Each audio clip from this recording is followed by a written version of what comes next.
Hello everyone. मैं doctor Abhay Kumar Singh, assistant professor, PG department of history, Jayprakash University Chhapra. I am going to discuss one of the most important topic of modern Indian history, that is drain of wealth, means धन का निष्कासन। यह जो topic है PG 4th semester के लिए है, और इस टॉपिक को डिस्कस करने के पहले मैं कुछ बिंदुओं पर प्रकाश डालना चाहूँगा। जैसा कि हम जानते हैं कि ब्रिटिश सरकार की जो आर्थिक नीतियाँ रही हैं वह समय के साथ क्रमगत रूप से बदलती रही हैं तथा भारत के विभिन्न सेक्टर को वो अलग अलग रूप में प्रभावित किया है। तो जो हमारा आधुनिक भारत का जो आर्थिक इतिहास है, तो वहाँ बहुत सारे इम्पोर्टेंट टॉपिक बनते हैं, जैसे कि भूमि बंदोबस्त व्यवस्था, कृषि का वाणिज्यीकरण, औद्योगिकरण, धन का निष्कासन या रेलवे का विकास। तो ये सारे बहुत इम्पोर्टेंट टॉपिक हैं, और इन सारे टॉपिक से न केवल हमारे एकेडमिक एग्जामिनेशन में बल्कि कॉम्पिटिटिव एग्जामिनेशन में भी क्वेश्चन एराइज होते रहे हैं। और इसलिए ये सारे टॉपिक का कंसेप्ट हमें क्लियर होना चाहिए, सो दैट कि अगर इन टॉपिक से हमें कोई क्वेश्चन एराइज होता है तो हम उसका रिप्लाई अच्छे से कर सकें। इवन इन सारे टॉपिक से रिलेटेड बहुत सारे स्टडी मटेरियल आप लोगों को प्रोवाइड किया गया है। तो चलिए दोस्तों, हम स्टार्ट करते हैं जो आज का जो टॉपिक है, धन का निष्कासन। तो जब हम धन के निष्कासन की बात करते हैं तो इसमें बहुत सारे पॉइंट बनते हैं जिसे आगे हमें डिस्कस करना है, जैसे कि धन का निष्कासन क्या है, इसका बैकग्राउंड क्या है, स्टार्ट कब से हुआ, इस सिद्धांत का प्रतिपादन सबसे पहले किसने किया, कितनी मात्रा में धन का निष्कासन हुआ, इसके क्या क्या सोर्सेस हैं, मतलब स्रोत हैं, किस मीडियम से जो धन का निष्कासन ब्रिटेन की ओर हो गया, और इसके दुष्परिणाम क्या निकले। तो ये सारे जो पॉइंट हैं जिसे हमें डिस्कस करना है। तो सबसे पहले हमें डिस्कस करना है कि आखिर में धन का निष्कासन है क्या। तो धन का निष्कासन से तात्पर्य है कि भारतीय धन संपदा का विदेशों में करना, जिसके बदले भारतीयों को कुछ भी प्राप्त नहीं हुआ। अर्थात ब्रिटिश सरकार के अंतर्गत भारतीय उत्पाद का वह हिस्सा जो भारतीय जनता के उपभोग के लिए उपलब्ध नहीं था राजनीतिक कारणों से जिनका प्रवाह निरंतर इंग्लैंड की ओर हो रहा था, इसे धन निष्कासी की संज्ञा दी गई है। अब जब हम आगे डिस्कस करते हैं कि बैकग्राउंड क्या रहा है इसका, तो जब बैकग्राउंड की बात करते हैं तो हम देखते हैं कि जब यूरोप की जो व्यापारिक कंपनियां हैं या इंग्लैंड की ईस्ट इंडिया कंपनी है, वह भारत व्यापार करने के उद्देश्य से आते हैं, यानी वह यहाँ आते हैं, सामान लोगों से सामान खरीदते हैं और इंग्लैंड या यूरोप ले जाते हैं और कुछ प्रॉफिट रखकर आगे वो सेल कर देते हैं। तो यहाँ मेन मकसद उनका होता है, मेन उद्देश्य होता है वो व्यापार करना, ट्रेड। तो एक चीज़ हमें समझने की ज़रूरत है कि ये ट्रेड का बेसिक रूल क्या होता है। तो जब हम ट्रेड के बेसिक रूल की बात करते हैं तो देखते हैं कि ट्रेड का बेसिक रूल होता है कि धन का आदान प्रदान, मतलब कोई भी व्यक्ति किसी दूसरे व्यक्ति से अगर सामान खरीदता है तो बदले में वो पैसा देता है, या दूसरा व्यक्ति पहले व्यक्ति से सामान खरीदता है तो बदले में पहले व्यक्ति को पैसा देता है। तो जो यह व्यापार है धन का आदान प्रदान या वस्तु के रूप में और धन के रूप में, यह कंटिन्यूअस 1757 तक होता रहा। लेकिन 1757 के बाद इसमें हम चेंजेस देखने को मिलते हैं। उसके बाद होता है कि यहाँ से धन तो विदेश जाता है, लेकिन मतलब यहाँ से धन तो इंग्लैंड गया, लेकिन बदले में भारत को कुछ प्राप्त नहीं हुआ। तो जो व्यापार का जो बेसिक रूल है वो यहाँ फुलफिल नहीं होता है, मतलब और यहाँ इसके स्वरूप में हम अंतर देखने को मिलते हैं। तो जो भारत से धन ब्रिटेन जाता है और बदले में भारत को कुछ प्राप्त नहीं होता है, इसे ही धन निकासी की संज्ञा दी गई है और इसे ही धन निकासी की कहते हैं। अब आगे जो पॉइंट बन रहा है वो है कि धन निकासी की शुरुआत कब से होती है। तो जैसा कि मैंने अभी बताया कि 1757 के बाद जो व्यापार के स्वरूप में चेंजेस आता है, तो आखिर में 1757 में होता क्या है। तो 1757 में हम देखते हैं कि प्लासी की लड़ाई होती है और ईस्ट इंडिया कंपनी बंगाल में राजनीतिक प्रभुत्व स्थापित करने का प्रयास करती है।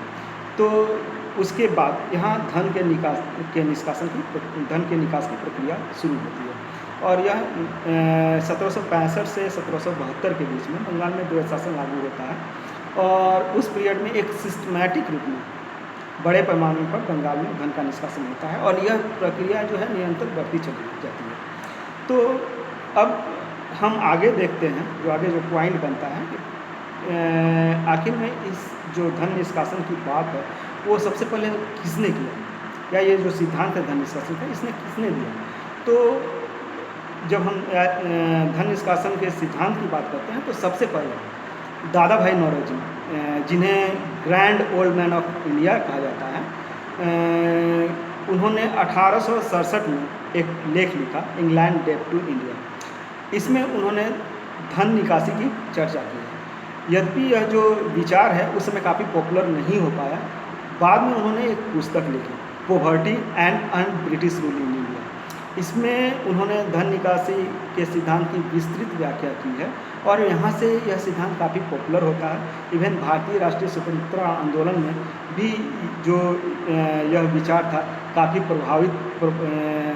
भारतीय राष्ट्रीय स्वतंत्रता संग्राम को काफ़ी प्रभावित करता है। अब एक और पॉइंट यहाँ बनता है कि क्या दादा भाई नौरोजी ने ही केवल धन निष्कासन की बात की है। तो ऐसा नहीं है कि केवल दादा भाई नौरोजी ने ही किया हुआ है। दादा भाई नौरोजी ने सबसे पहले इस धन निष्कासन की बात की। इसके बाद हम देखते हैं कि आर.सी. दत्त ने एक पुस्तक लिखी, इकोनॉमिक हिस्ट्री ऑफ इंडिया। इसमें उन्होंने धन निकासी की बात की है और इसमें उन्होंने इस चीज़ को प्रमाणित करने का भी प्रयास किया है। साथ ही 1896 में 1896 में कांग्रेस का अधिवेशन कोलकाता में होता है और इस अधिवेशन में कांग्रेस ने भी धन निकासी की बात को स्वीकार किया। तो इस ढंग से हम देखते हैं कि धन निकासी की बात अब स्टार्ट हो जाती है वहाँ पर। और इवन भारतीय राष्ट्रीय स्वतंत्रता संग्राम में भी इसका प्रभाव पड़ता है। साथ ही अब हम ये एक चीज़ और डिस्कस करते हैं, आगे का जो पॉइंट बनता है कि धन के निष्कासन का स्रोत क्या थे, सोर्सेज क्या थे, किस मीडियम से यहाँ जो धन है वो इंग्लैंड की ओर जाता है। तो इसमें हम पाते हैं कि ईस्ट इंडिया कंपनी के कर्मचारियों को जो वेतन, भत्ते, पेंशन दिए जाते थे वह कंटिन्यूअस इंग्लैंड की ओर जा रहा है। साथ ही board of control, board of directors के वेतन भत्ते, या फिर 1858 के बाद कंपनी की सारी जो देनदारियाँ थी वो भारतीय मद से ही दी जाती थी। साथ ही जो उपहार में जो मिले हुए धन थे या ईस्ट इंडिया कंपनी के अधिकारियों के जो निजी व्यापार से प्राप्त जो धन थे वो भी कंटिन्यूअस इंग्लैंड की ओर जा रहा है। साथ ही साम्राज्य के विस्तार में भारतीय जो सेना का उपयोग किया जाता था और इस सेना पर जो खर्च होता था वो भारतीय मद से ही दिया जाता था। इसके अलावा रेलवे का जो विकास में ब्रिटिश पूंजीपतियों ने जो पैसा लगाया था उसका एक निश्चित लाभांश उन पूंजीपतियों को दिया जाता था। तो ये सारे पैसे कंटिन्यूअस इंग्लैंड की ओर जा रहे हैं जिसमें भारत को कुछ भी प्राप्त नहीं होगा। अब आगे जो पॉइंट बनता है उसको हम डिस्कस करते हैं कि कितनी मात्रा में यहाँ से धन की निकासी हुई है। तो जब हम कितनी मात्रा में हुई है धन की निकासी इसकी बात करते हैं तो देखते हैं कि जॉर्ज विनेट बताते हैं कि 1835 से 51 के तक लगभग 42,21,611 पाउंड प्रति वर्ष भारत से इंग्लैंड की ओर जा रहा है। साथ ही अब जॉन डिग्बी की बात करते हैं तो उन्होंने भी बताया है कि 1757 से 1815 के बीच में लगभग 10 करोड़ पाउंड की धन की निकासी भारत से इंग्लैंड की ओर हुई है। तो इस तरह से हम अगर कैलकुलेट करने की कोशिश करते हैं तो कैलकुलेट करना काफ़ी कठिन है कि कितनी मात्रा में धन का निष्कासन भारत से इंग्लैंड की ओर हुआ। लेकिन हम दृढ़ रूप में ये तो बोल सकते हैं कि जो सरकारी आंकड़े हैं उससे कहीं ज़्यादा धन का निष्कासन इंग्लैंड की ओर भारत से हुआ है। अब जो इतनी बड़ी मात्रा में जब धन के निष्कासन होता है तो भारतीय अर्थव्यवस्था पर इसके क्या दुष्परिणाम होते हैं, तो ऑब्वियसली इसके भारी दुष्परिणाम देखने को मिलेंगे ही। तो हम देखते हैं कि जो धन का निष्कासन होता है उसके स्वरूप भारत में पूंजी संचय नहीं के बराबर होता है। पूंजी संचय अगर नहीं होता है तो लोगों का जीवन स्तर निरंतर गिरता जाता है और भारत में गरीबी बढ़ती चली जाती है। साथ ही जनता पर करों का बोझ बढ़ता है। इसके अलावा अगर पूंजी संचय नहीं होती है तो कुटीर उद्योग पर भी प्रभाव पड़ता है और कुटीर उद्योगों का भी विनाश होता है। कुटीर उद्योग का विनाश हुआ तो विभिन्न सेक्टर में जो काम करने वाले वर्कर थे उन सबका बोझ भूमि पर बढ़ता है और कृषि से रिलेटेड मजदूरों की संख्या काफ़ी बढ़ जाती है। तो इस तरह हम देखते हैं कि धन के निष्कासन का एक भारतीय अर्थव्यवस्था पर काफ़ी प्रभाव पड़ा। तो इस तरह से ये टॉपिक जो है धन का निष्कासन ये कंप्लीट होता है। अब इससे रिलेटेड अगर आपको कोई डाउट है या कोई क्वेश्चन है तो आप बेझिझक मुझे कॉल कर सकते हैं या मुझे व्हाट्सअप कर सकते हैं, इवन मेल कर सकते हैं। जो आगे जो हमारा क्लास होगा तो जो दूसरे इम्पोर्टेंट टॉपिक है उसको हम आगे डिस्कस करेंगे। Okay, thank you.